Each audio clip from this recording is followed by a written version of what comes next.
ಸ್ನೇಹಿತರೆ ನಮಸ್ಕಾರ. ನಮಗೆಲ್ರಿಗೂ ಗೊತ್ತಿರುವ ಹಾಗೆ ಮಾನ್ವಿ ನಗರದಲ್ಲಿ ಒಂದು ಸಾಮೂಹಿಕ ವಿವಾಹ ಕಾರ್ಯಕ್ರಮ ಜರುಗ್ತಾ ಇದೆ.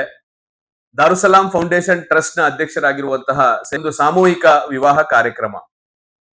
ಕರ್ನಾಟಕದಲ್ಲಿ ಪ್ರಪ್ರಥಮ ಬಾರಿಗೆನೆ ಇಷ್ಟರ ಮಟ್ಟದಲ್ಲಿ ಮುಸ್ಲಿಂ ಸಮುದಾಯದ ವಧುವರರು ಭಾಗವಹಿಸಿ ಈ ಕಾರ್ಯಕ್ರಮವನ್ನು ಮಾಡ್ತಾ ಇರುವಂತದ್ದು ಬಹಳ ಸಂತೋಷದ ವಿಷಯ. ನಮ್ಮ ರಾಯಚೂರು ಜಿಲ್ಲೆಗೆ ಮಾನ್ವಿಗೆ ಖ್ಯಾತಿ ತರುವಂತ ಒಂದು ಮಸೀದಿಯ ಹಿಂಭಾಗದಲ್ಲಿ ಈ ಕಾರ್ಯಕ್ರಮ ಜರುಗಲಿದೆ. ಮಸೀದಿಯಲ್ಲಿ ನಾವು ಈ ಕಾರ್ಯಕ್ರಮವನ್ನಾಗಿದೆ.